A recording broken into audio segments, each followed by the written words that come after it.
So we now discuss mixed grouping of cells. We have already discussed series and parallel grouping. Now we consider series and parallel together.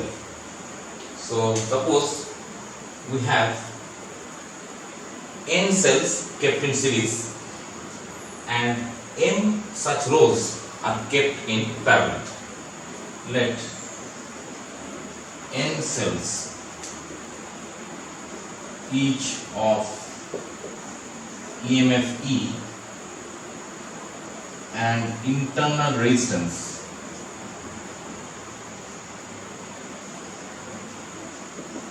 small r, n cells each of EMF E and internal resistance small r are kept in series.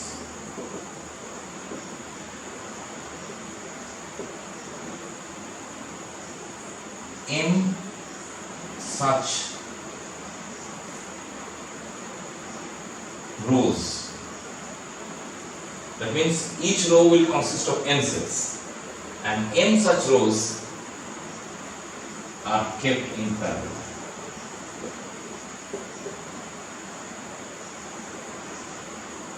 So suppose there are n cells in series.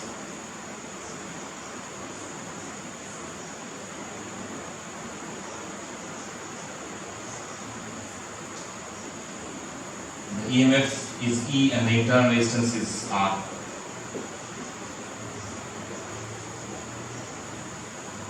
And there are n such cells.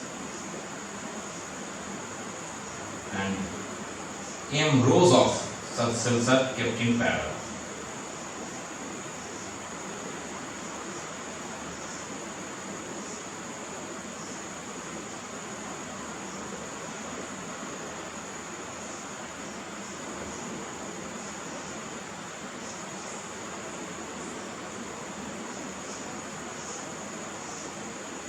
So there are m rows and each row consists of n cells. All the cells are identical, means their EMF is same and their internal resistance is also same. And this combination is, suppose it is connected, this combination is connected to an external resistance capital R. So what will be the equivalent cell corresponding to this network of cells? Now for the cells kept in series, the net EMF for all the cells kept in series, that means corresponding to each row, you can say the net EMF is NE and the net internal resistance, that is R plus R added n times, is NR. Now when such groups are kept in parallel, the internal resistance will become, suppose the internal resistance becomes R dash, so 1 by R dash will be equal to 1 by NR plus 1 by NR. This is M times. This is M times, it is repeated because there are M rows. So what you get?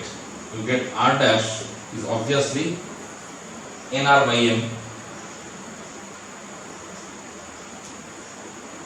So now this combination is actually equal to a battery of net EMF NE, because remember each cell when connected in series the net EMF is NE. N times, they are kept in parallel. So the net EMF remains NE and the net internal resistance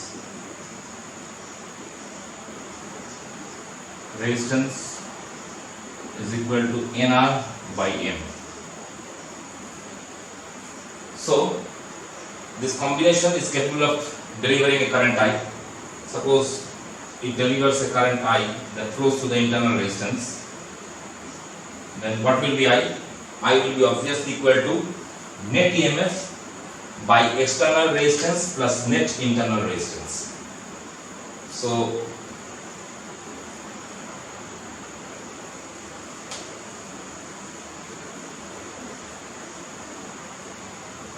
So the current delivered by this combination will be net EMF, that is NE, divided by external resistance plus net internal resistance, that is NR by M. On simplifying, this becomes MNE by MR plus NR, M capital R plus N small r. So this will be the current delivered by the combination. Now, as we have discussed in the case of series and parallel grouping, the combination or grouping of cells is required in most of the situations to deliver maximum current. So what will be the condition for delivering maximum current? So now we can say that I is maximum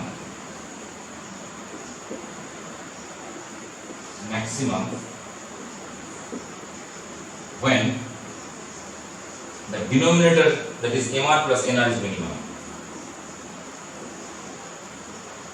When the denominator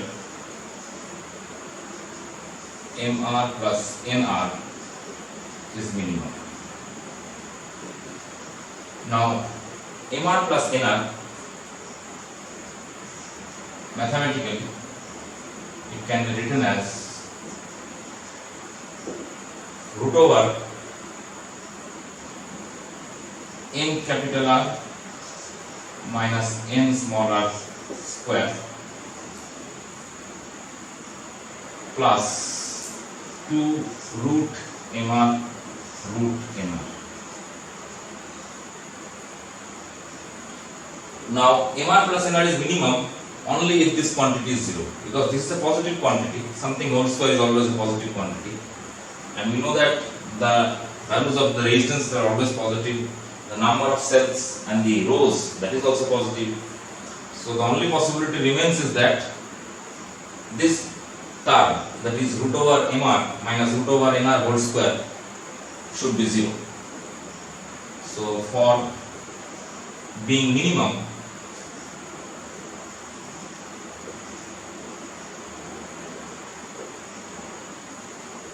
for this quantity MR plus NR being minimum, this quantity within the square must be 0. Must be 0. Which means that M capital R, N small r. Now this means that the external resistance is N small r by M. Now this can be said as the condition for obtaining maximum current.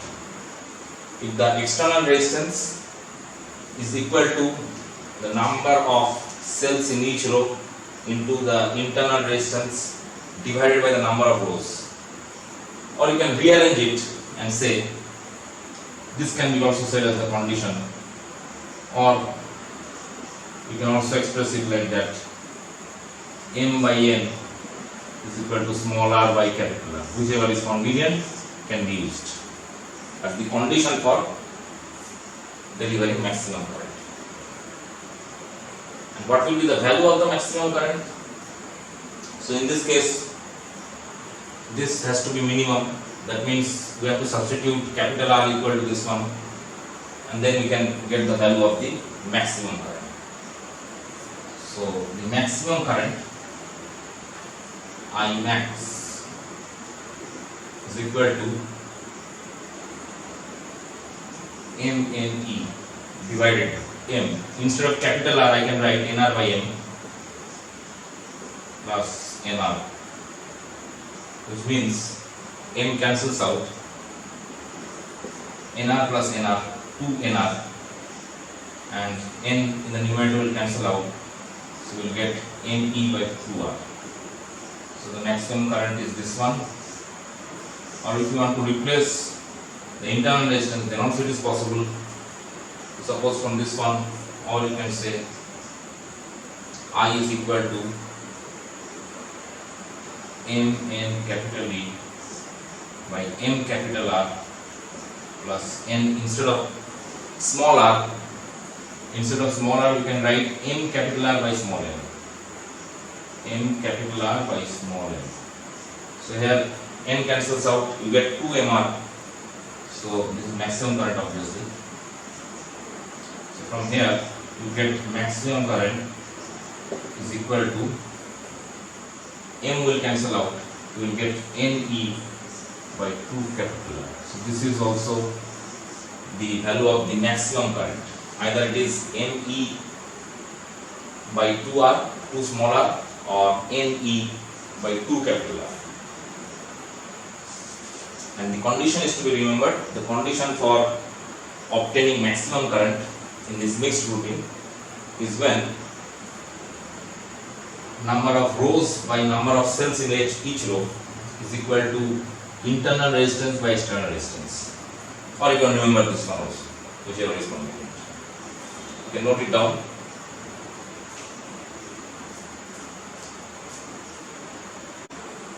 So now let us solve the given problems.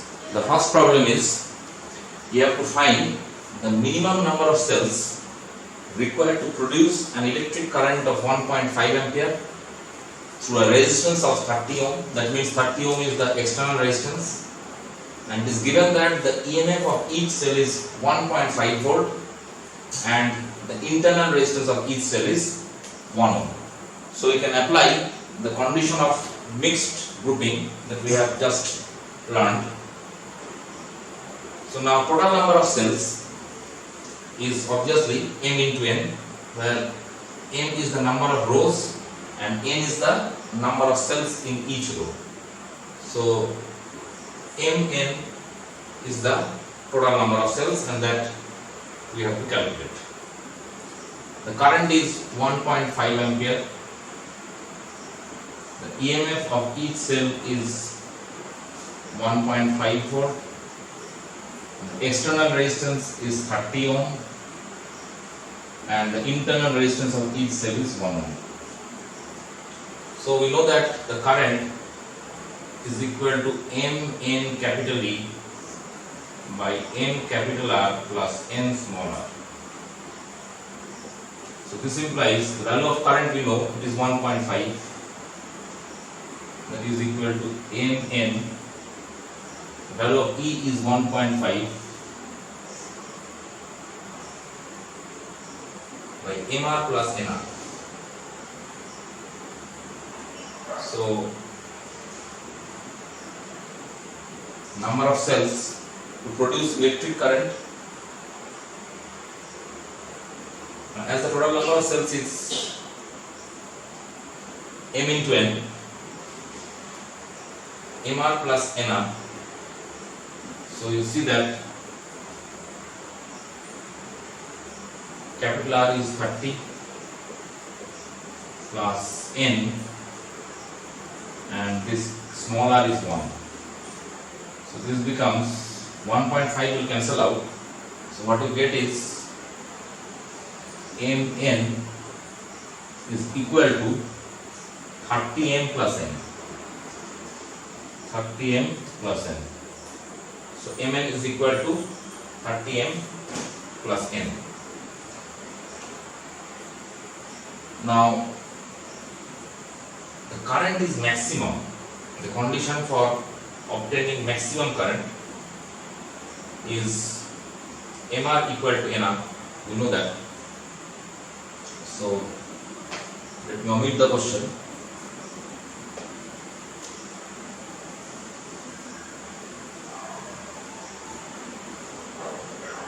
So it is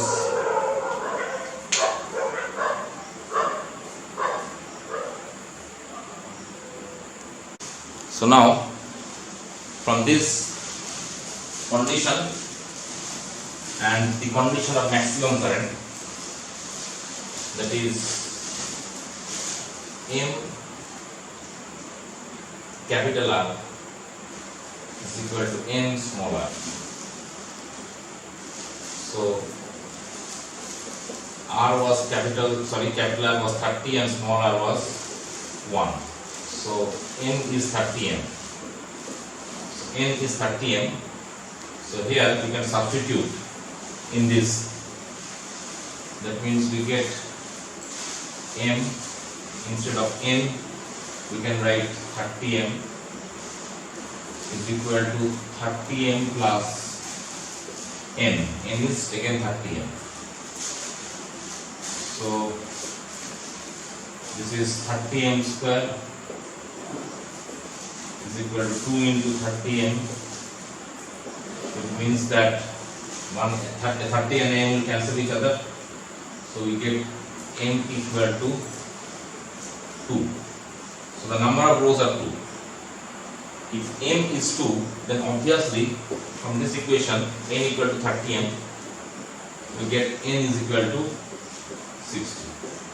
So the number of cells, obviously number of cells is equal to m into n, and that is 2 into 60, 120. So number of cells to produce the maximum current, that is 1.5 ampere, is 120 cells. So now let us look at the next problem. 3 cells, each of EMF 1.5 volt, after being connected in series are connected to the ends of a resistance, and the current obtained is 1 ampere. When they are connected in parallel and then connected to the ends of the same resistance, the current is 0.36 ampere. You have to find the unknown resistance, that means the external resistance and the internal resistance of each cell. So let us move on to the first condition, where the cells are arranged in series. If the cells are arranged in series, you can say that the current I is equal to N into E by capital R plus NR, where N is the number of cells in series. So there are 3 cells and the current obtained is 1 ampere. So you can write 1 is equal to 3 into E. The value of E is 1.5 by external resistance we don't know, and number of cells is 3, that is 3R. So from this you get the equation capital R plus 3R equal to 4.5. This is one equation corresponding to the cells being connected in series. When they are connected in parallel, that is the next part of the question.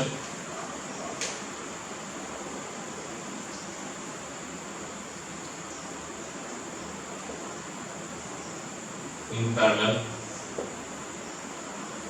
the current was, if you remember, it is NE by N capital R plus small r, where N is the number of cells in parallel. But here there are 3 cells only. The current delivered is 0.36 ampere.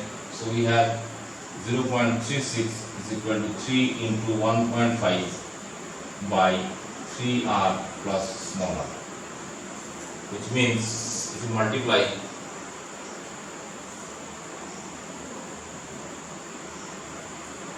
4.3R plus small r is 4.5 by 0.36. 4.5 by 0.36, let me calculate.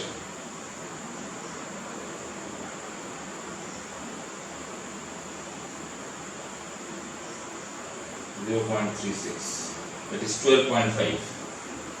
So this means that 3 capital R plus R is equal to 12.5. This is the second equation.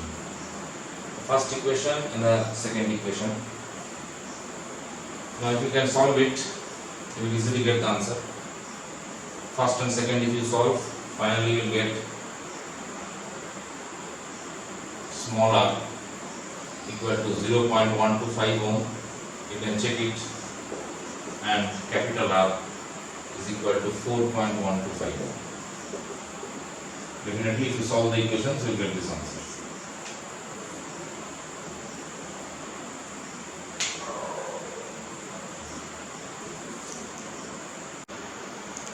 So we look at another problem where a galvanometer with a coil of resistance 12 ohm shows full scale deflection for a current of 2.5 milliampere. We have to convert the galvanometer into an ammeter in the range 0 to 7.5 ampere and a voltmeter in the range 0 to 10 volt. So the first part of the question. So we know that if we convert a galvanometer to an ammeter, we have to connect a low resistance called the shunt in parallel. So we have to find the resistance of the shunt. So that is Ig into G by I minus Ig. Now Ig is the galvanometer current and I is the full scale deflection current. So galvanometer shows a full scale deflection for a current of 2.5 milliampere. Sorry, I might have said the opposite. Full scale deflection current. Full scale deflection current is the galvanometer current. So that is 2.5 milliampere, that is 2.5 into 10 to the power minus 3 ampere. G represents the galvanometer resistance, that is 12 ohm, divided by I, that is the maximum current that you can measure, that is the range 0 to 7.5 ampere. So I will be 7.5 ampere minus Ig, that is 2.5 into 10 to the power minus 3. This will be the resistance of the shunt, which has to be connected in parallel to the galvanometer. So if you can calculate, you will get the result as 4 into 10 to the power minus 3 ohm. So this is indeed a very small resistance that is connected in parallel to the galvanometer in order to get the ammeter. The second part of the question is we have to convert the same galvanometer to a voltmeter whose maximum voltage measuring capacity is 10 volt. So in that case you have to connect a high resistance in series, and the formula is R equal to V by Ig minus capital G. Now V is the maximum voltage that you can measure, that is 10. Ig is 2.5 milliampere, that is 2.5 into 10 to the power minus 3 ampere. Minus G is the galvanometer resistance, that is 12. So this gives you 3988 ohm. So this is indeed a very high resistance that is to be connected in series with the galvanometer.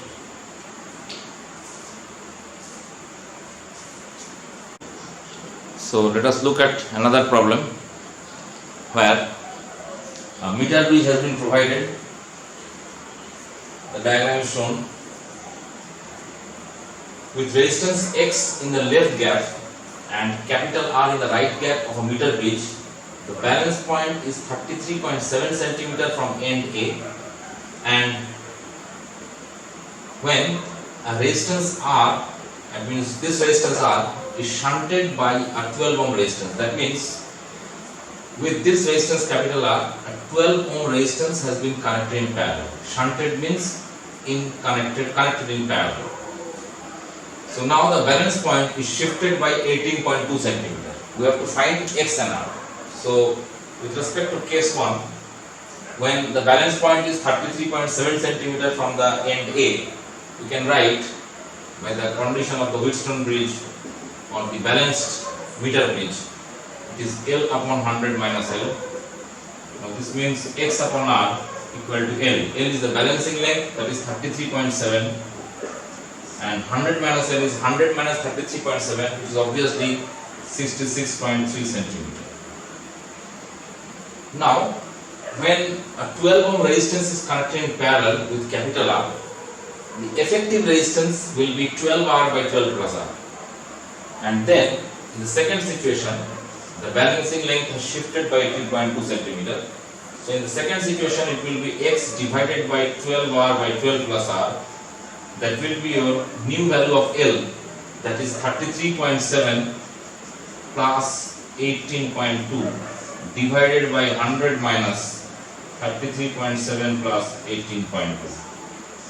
Because L is now shifted by 18.2 cm. So this will give you 51.9, and 51.9, 100 minus 51.9 is obviously 48.1. So if you divide these equations, suppose this is equation 1 and this is equation 2, if you divide 1 by 2, if you divide 1 by 2, 1 by 2, you will get 12r by 12 plus r. So let me omit the question.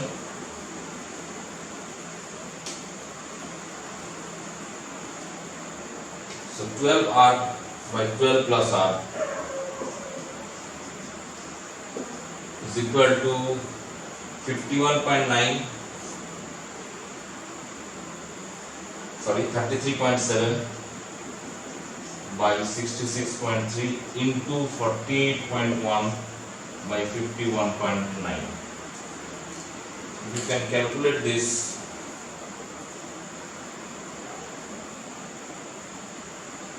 Let me calculate it.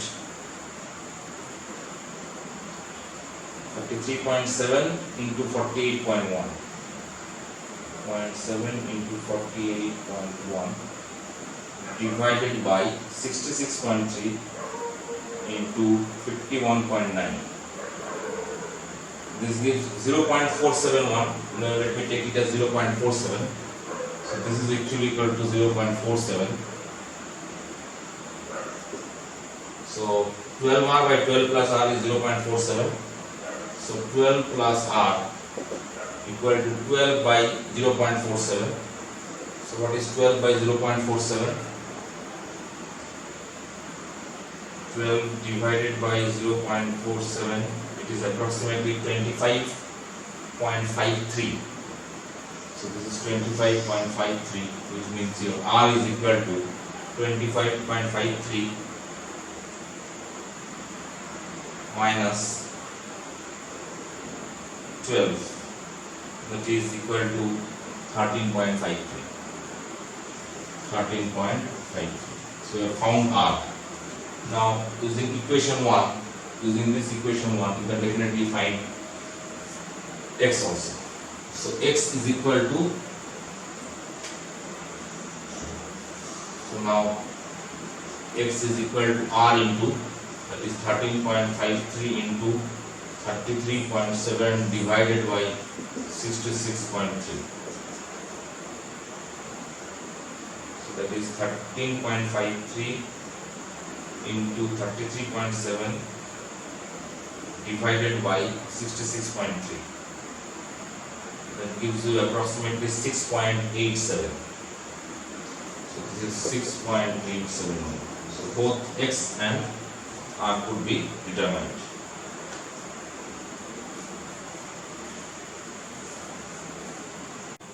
So now we discuss a device which is called as a potentiometer, and a potentiometer is a device that measures potential differences. It measures potential differences. Actually, it can be used for various purposes. It can be used to measure the potential difference of a cell. It can be used to measure potential differences across any resistance. It can be used to measure the EMF of a cell. It can be used to compare the EMF of two cells. It can be used to measure the internal resistance of a cell. It has a variety of uses, but the main purpose behind using the potentiometer is that it measures potential difference. It measures more accurately. It is an accurate device as compared to a voltmeter, because a voltmeter can also measure potential differences, but the voltmeter draws some amount of current, due to which its accuracy drops. So potentiometer is more accurate because whenever it measures potential differences, it does not draw any current from the circuit, and so its ability is more as compared to the voltmeter in measuring potential differences to a voltmeter. Now it works on a technique which is called as the null point technique. It works on the null point technique.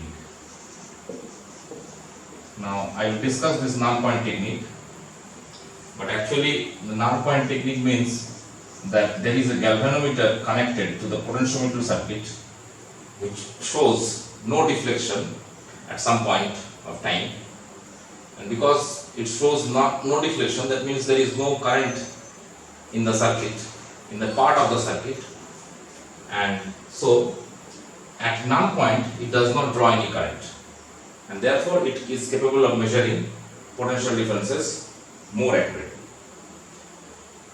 So the potentiometer actually consists of a uniform wire, a wire of uniform cross section, and that wire is generally made up of manganese. So suppose the potentiometer consists of a wire that is fitted to a wooden frame.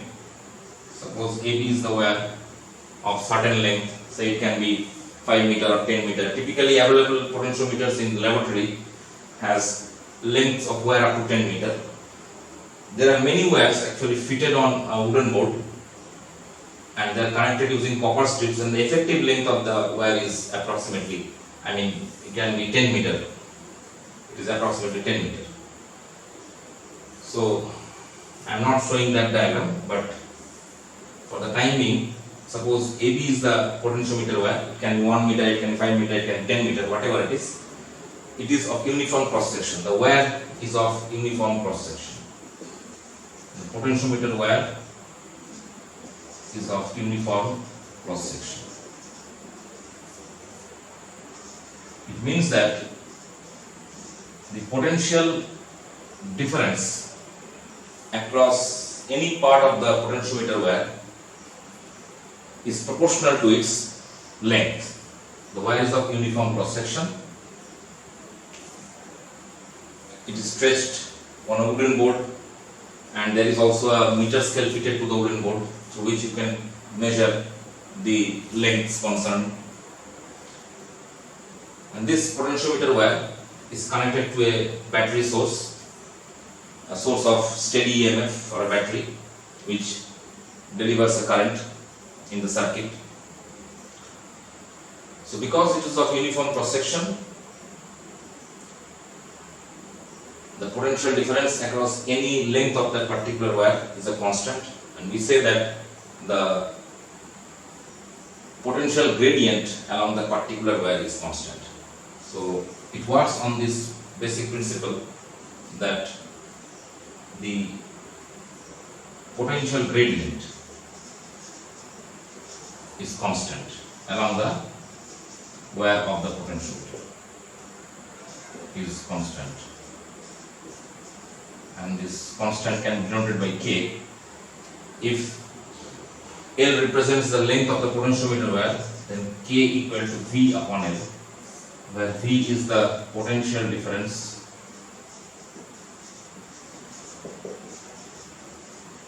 along length L of the potentiometer wire.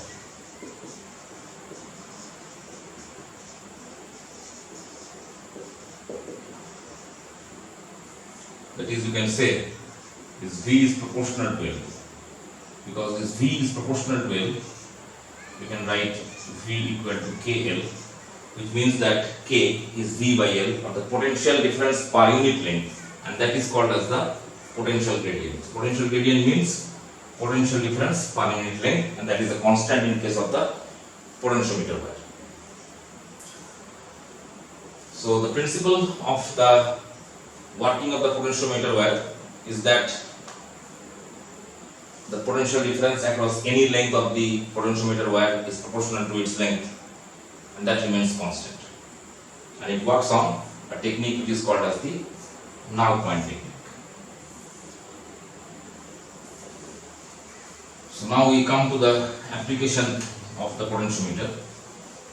So first of all, if you consider the first application, let us try to find the EMF of a battery using a potentiometer wire. So we will come across three applications. The first one is measuring EMF of a cell, measuring the EMF of a cell. The second application is comparing the EMF of two cells, comparing the EMF of two cells.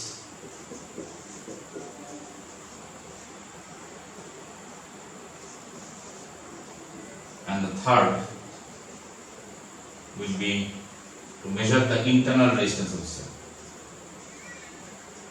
Measure the internal resistance of the cell.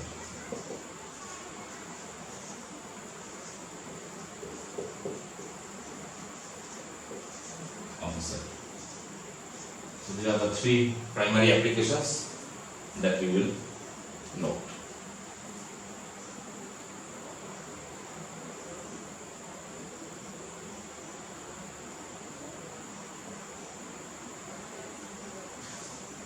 So the basic concept, the first one, measuring the EMF of a cell. So suppose you have the potentiometer circuit like this. This is the potentiometer wire AB. Suppose AB is the potentiometer wire. The end A is generally connected to a battery which can deliver a current.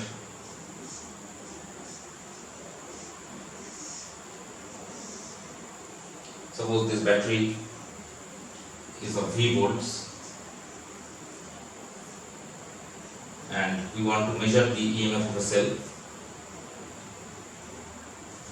Suppose the cell is connected to the end A. Remember that the negative terminal of the battery should be connected to the negative terminal of the cell whose EMF we are trying to measure. The cell might have some internal resistance, but we are not measuring the internal resistance, we are just measuring the EMF of the cell. Suppose the EMF of the cell is E, and suppose the internal resistance of the cell is R.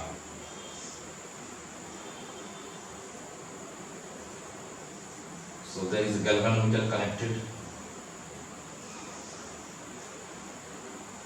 The galvanometer is connected to a jockey and is placed somewhere on the wire. The galvanometer is connected to a jockey and is placed somewhere on the wire. So as it works on the non-deflection method, the jockey will be placed at some position where the galvanometer will show no deflection. So the galvanometer will be pointed along the length of the wire. It should not be rubbed along the length of the wire. If we rub the jockey along the length of the wire, the uniformity of the wire can change. This will change the potential difference per unit length. That means that value of K or potential difference per unit length will no more remain constant. So the jockey should not be rubbed along the length of the wire. It should be gently placed along the length of the wire. So suppose when we are placing the jockey at the end A, the galvanometer is showing a deflection, and when we are placing the jockey on the end B, it will show a deflection in the opposite side. So somewhere in between, the jockey will show no deflection. Suppose at this particular point, the jockey is showing no deflection. Let me call that point C. J represents the jockey. At the point C, there is no deflection. So when the jockey is placed at C, no deflection is recorded by the galvanometer. No deflection is shown by the galvanometer G.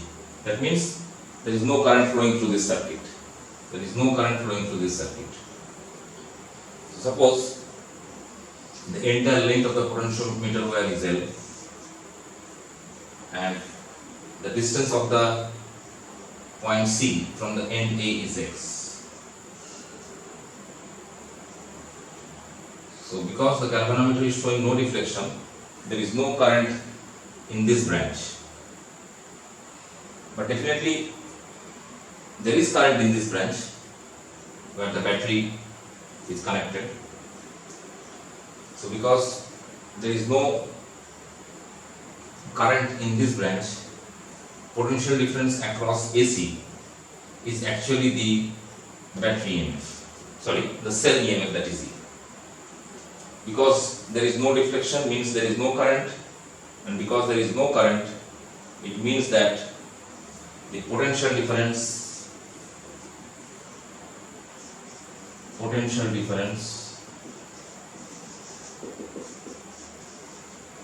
between AC will be equal to the EMF of the battery. Now, because the potential difference per unit length is constant, so you can say that for L length, the potential difference is V.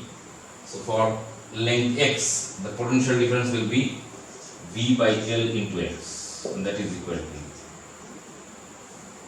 So we can measure X because there is a meter scale fitted to the wooden board, and this will give the EMF of the battery.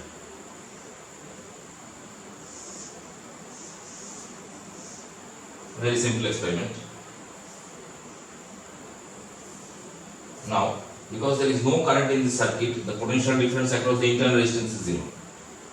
And so, if you say that this terminal is 0 volt, and this point is also at 0 volt, this point is also at 0 volt, this point is also at 0 volt, and this point, suppose this is at V volt, so this is also at V volt. So the potential difference along AB is V, whereas potential difference at this point is 0, at this point it is 0, and there is no current flowing through this particular galvanometer. So the current is 0. Because the current is 0, the potential drop across R, that is the internal resistance, is 0. So there is no change in the potential because there is no current flowing in the circuit. And that's why this value of E is equal to the potential difference across AC. In case of a practical circuit, this will be something like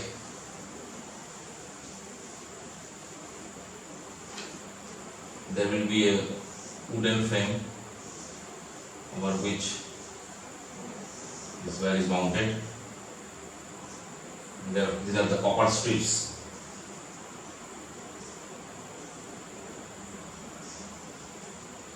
And the length of the wire, the L length of the wire is distributed in such a manner it is fitted to a wooden board. And there is this constant potential source, that is the battery of EMF V. This is the end A, you can say, and this is the end B. This entire will be the length of the wire, L. And here is the cell of EMF E.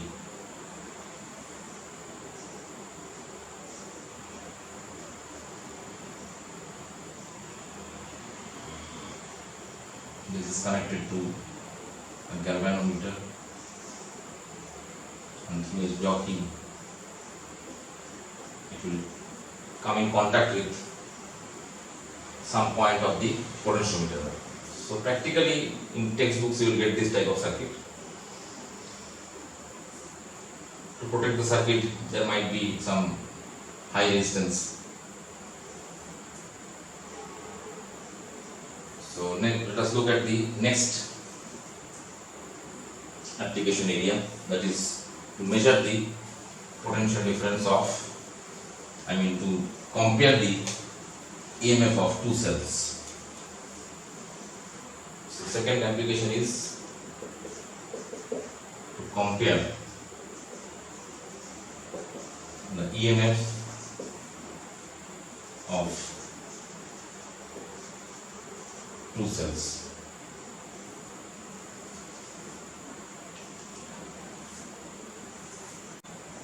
I have drawn a very simple circuit to compare the EMF of two cells. A practical circuit will consist of a potentiometer. That potentiometer will be represented something like this.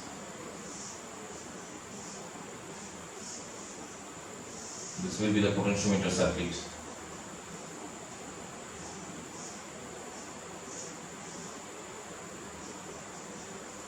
So that is the primary circuit. This circuit is actually called as the primary circuit. Primary circuit. So this primary circuit is shown here. The primary circuit consists of a constant potential source, that is a battery of EMF V, suppose. This is this battery of EMF V. And the potentiometer wire is AB, its length is L, suppose. So this will be the end A and the end B. And these are again those copper strips over which the wire is connected, and it is mounted over a wooden board. And to the end A, there are two cells which are being connected. One cell is of EMF E1 and the cell is of EMF E2. So the cells might have some internal resistance. Suppose the internal resistance is R1 and R2 respectively, and there are two keys, K1 and K2, through which the cells have been connected to the primary circuit. So we want to compare the EMF of the two cells. So suppose this K1 is closed and K2 is open. K1 is closed and K2 is kept open. And in that case, if the jockey is placed at different points along the length of the potentiometer wire, there will be some point definitely at which the galvanometer will show non-deflection. So when K1 is closed and K2 is open, that means the cell of EMF E1 is being utilized, and if the cell of EMF E1 is utilized, then its balancing length is suppose L1. So if K1 is closed and K2 is open, at null point, the balancing length, that means the particular position at which the galvanometer shows no deflection,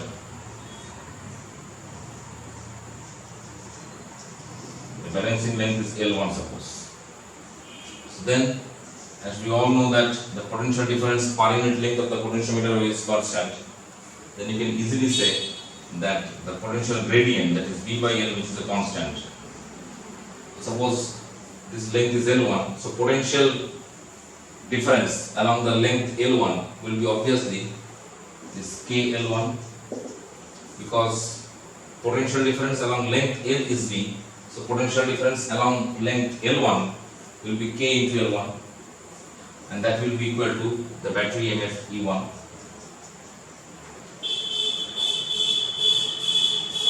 And now if K1 is kept open and K2 will be closed, then this cell of EMF E2 will be utilized, and then whenever we place the jockey along different points along the length of the wire, the balancing length will change. We will get a null point at some different length, and suppose that balancing length is L2. So what I am saying is,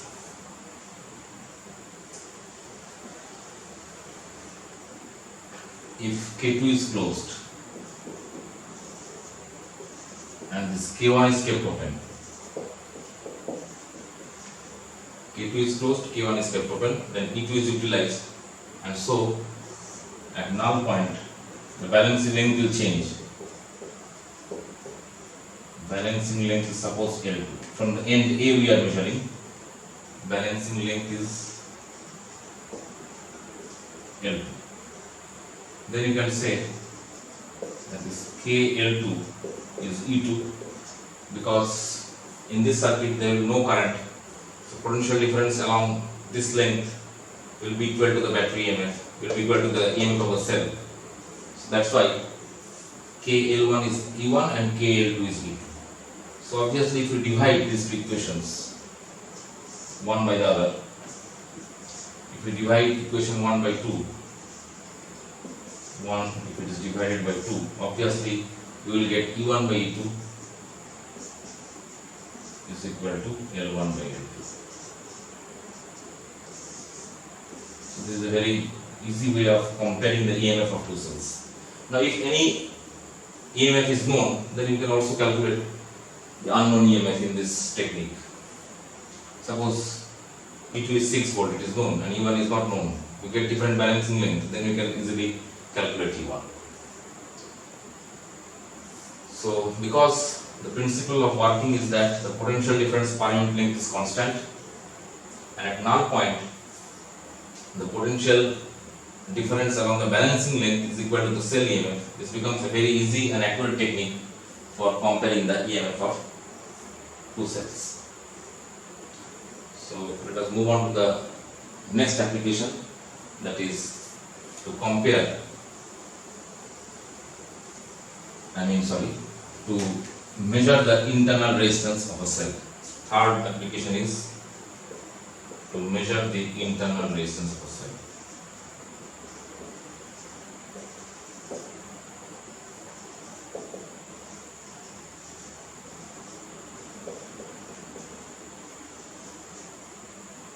Of a cell.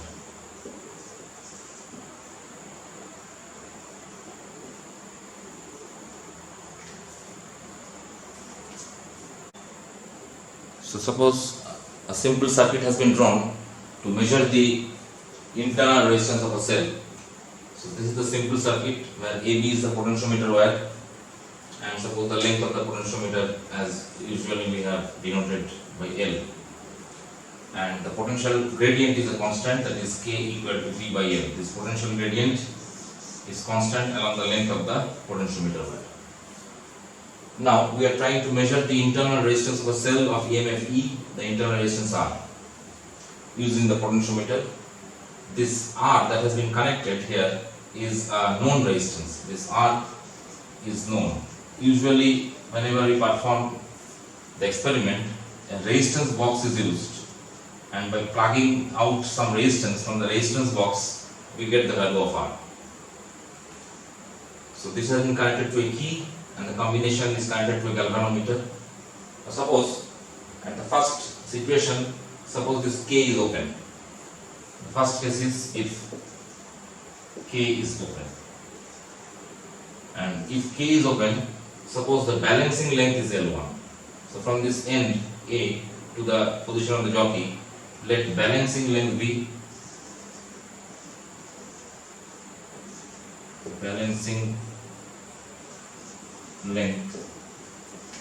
L1 from the end A. So because the balancing length is L1, we can say that KL1 is the potential difference along the length L1, and that must be equal to the EMF of the battery. So this is the first situation. It is also equivalent to the experiment that we have conducted to measure the EMF of a cell, the first example that we took. Now, if the key is closed, if the key K is closed,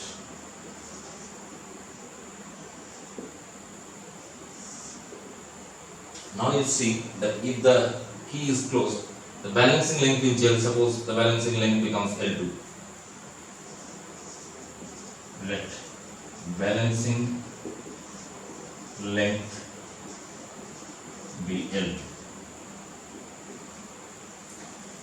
Now, at null point, or when we get the balancing length, there is no current in the circuit. But there is current in this circuit. In the primary circuit, there is always a current flowing. There will be also a current flowing in this circuit. Because when K is closed, this will be a closed circuit. So some current will definitely flow. Suppose a current I flows in the circuit. But along this direction there is no current. Here there is no current. So a potential difference will always be created. There will be potential drop in this circuit that will be equal to the potential drop along the balancing length L. So now this current I is flowing. This current I is flowing in the circuit. Key is closed. Suppose the current I is flowing in the circuit. So what will be the value of I? Current I will be obviously equal to the EMF of the cell by the external known resistance plus the internal resistance. So this amount of current will flow in the circuit. So a potential drop will create along the resistance R. In the previous case, when K was open, there was no current flowing in the circuit because that was an open circuit. So there was no potential drop across. Now there will be a potential drop. And so the terminal potential difference of the cell, that will be E minus I into R. And that will be balanced along length L2. And that will be equal to your KL2. This is your second equation. So because the current is flowing, the terminal potential difference will be E minus IR. And that will be equal to the potential difference along the length L2. And so KL2 will be E minus IR. So if I substitute the value of I here, what I get is KL2 equal to E minus, instead of I will write E by R plus R into small r. So I can simplify this further. Remember again, this I is equal to E by capital R plus small r. That we have substituted here.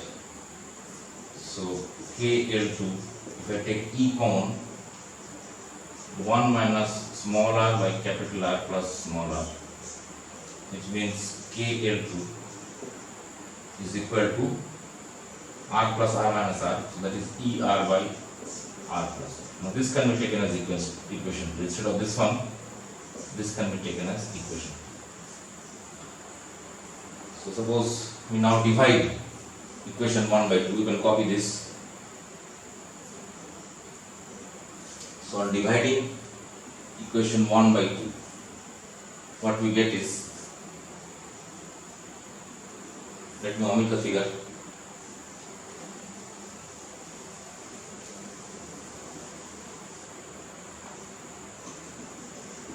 So equation 1 divided by equation 2.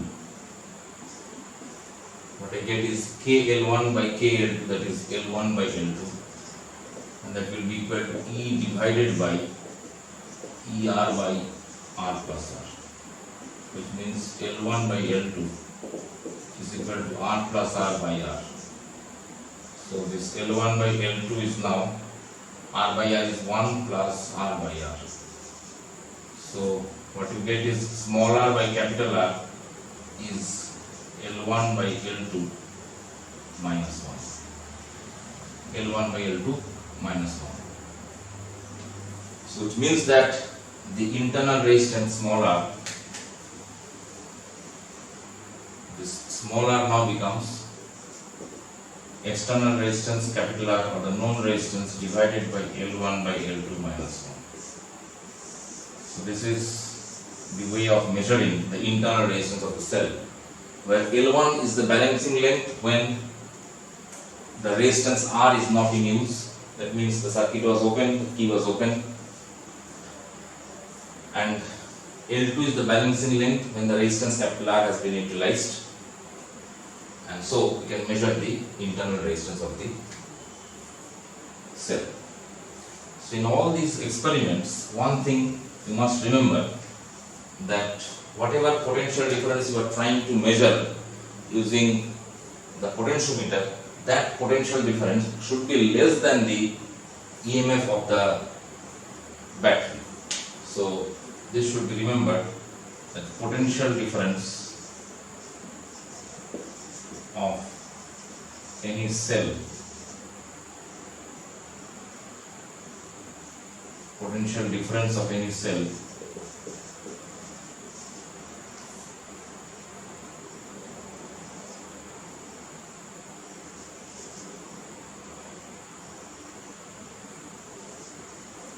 of any cell should be less than the battery EMF. The battery means the battery in the primary circuit. In the primary circuit.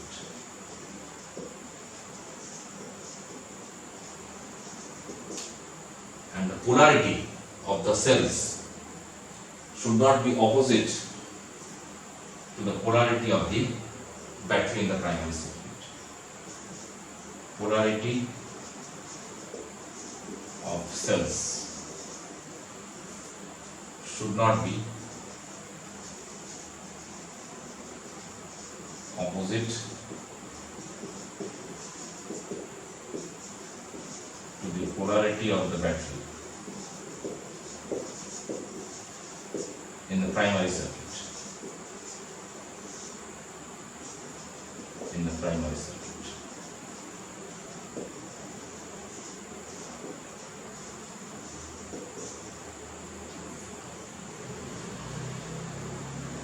Actually, in that case, you will never get a null point.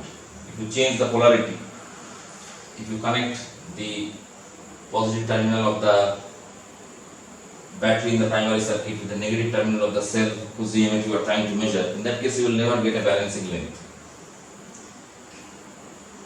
And if the potential difference or the EMF of any cell is greater than the battery EMF, then also the null point will be logically obtained at some length greater than the length of the potentiometer wire, which is practically impossible. So these are the two situations that you have to consider while measuring the potential difference of any cell or the internal resistance of a battery or comparison of EMF of two cells. Whatever the type of experiment is, you should remember this aspect of the potentiometer.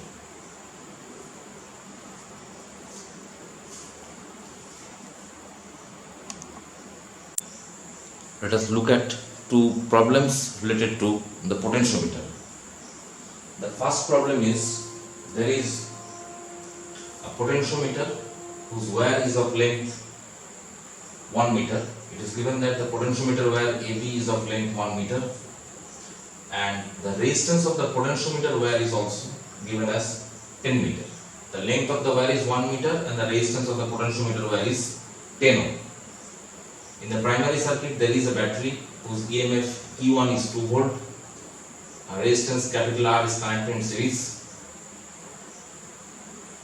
In the secondary circuit, there is a battery of EMF E2 that is 100 millivolt. The balancing length is obtained at 40 centimeter from the end A. It is given that you have to find R. Find R if null point is 40 centimeter from end A.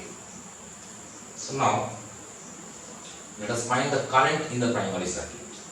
So the current in the primary circuit is obviously the EMF E1 by the net resistance, that is capital R, plus the entire resistance of the wire A, that is 10 ohm. So this is the current EMF of E1, that is 2 volt.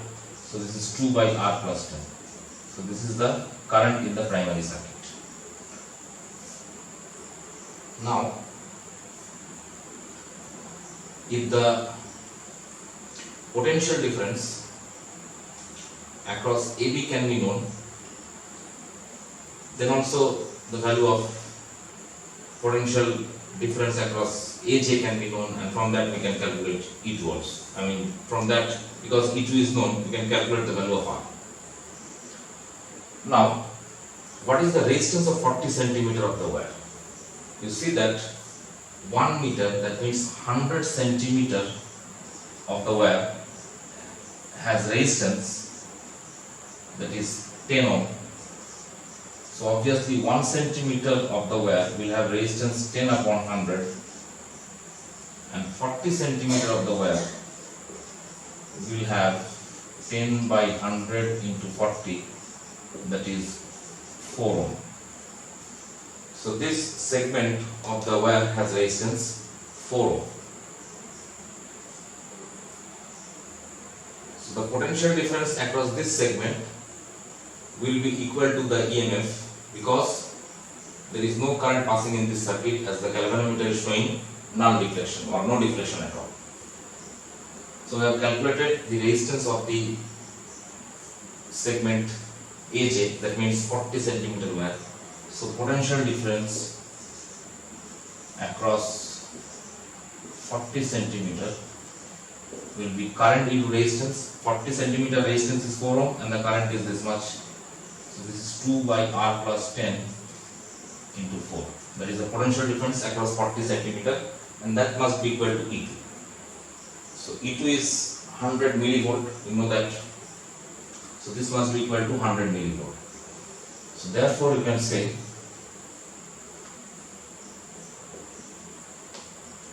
eight by R plus 10 is equal to 100 millivolt, that is 100 by 1000 volt. So this is obviously 1 by 10. So 8 by R plus 10 is equal to 1 by 10, which means this is 80. 80 equal to R plus 10. This obviously means R is 70 ohm. So the resistance of R is 70 ohm. You can note it down and then we come back to this second problem. So now the second problem is, it is given that there is a potentiometer of wire AB and the length of AB is 5 meter. The length of AB is 5 meter and the resistance of the potentiometer wire is 5 ohm.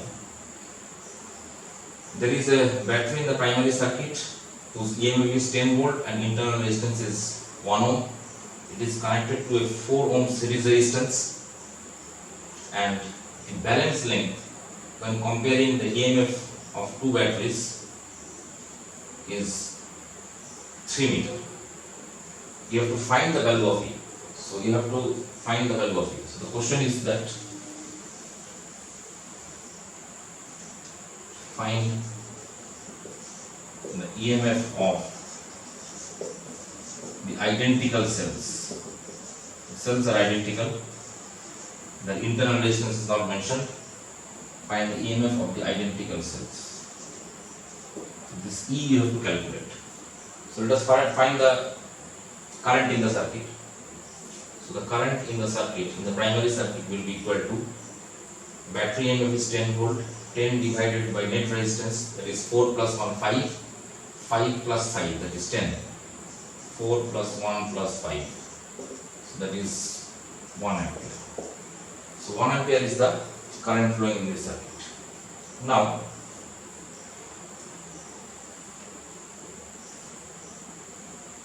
obviously you can calculate in the similar line that I have done in the first part. I am showing it by another way. So now let us calculate the potential gradient. So potential gradient, that is potential per unit length of the potentiometer wire. Potential gradient.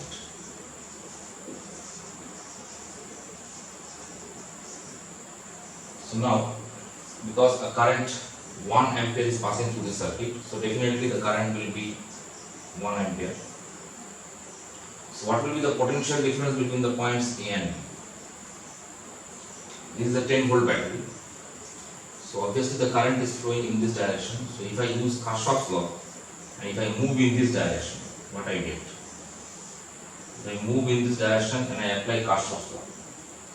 So this is the direction of the current. I am moving in the direction of the current. The current is flowing in this direction. Current of 1 ampere is flowing in this direction. So I am moving in the direction of the current. So current into resistance is negative. So current into internal resistance, that is 1 into 1, that is negative. From minus to plus terminal, the potential is increasing. So that is 10. Current into resistance, that is negative. That is minus 1 into 4. And that must be the potential difference between these 2 points, which must be equal to 0.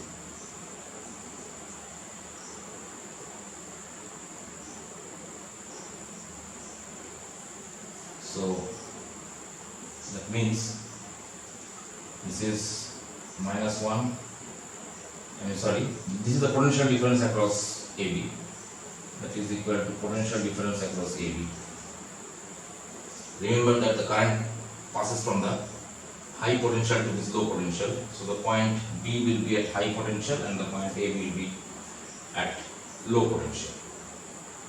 Point in this manner. So this is high potential, this is low potential. So now this is 10 minus 4. So obviously this is the potential difference. So this is obviously 5. Potential difference between point A and B is 5. So what is the potential gradient? The potential gradient K is potential difference across the potentiometer wire by its length. That is 5 by length of the potentiometer wire is 5 meter. So that is 1 volt per meter. So potential difference across AJ, potential difference across 3 meter, that must be equal to potential gradient into the length. So that is equal to 1 into 3, that is 3 volt. You could have used the value of current also, and then also you can calculate that is 3 volt. So I have just shown another way to calculate the potential difference across any length of the potentiometer wire by the concept of potential gradient. So now this 3 volt must be equal to the EMF of this battery, because if it is indeed 3 volt, then this potential difference is also 3 volt because there is no current in this circuit. So hence you can say that EMF of each of the battery is 3 volt. EMF of each of the battery is 3 volt. So that means this is at higher potential, this is plus 3 volt, and this point is at 0 volt, you can see. So the net potential difference is VAB is, this was 5 volt, this is plus 5, this is 0. So plus 5, 0, that is obviously 5 volt, VAB is 5 volt. From that we get the potential gradient. The question might have been asked, calculate the potential gradient. In that case, this approach would have been used.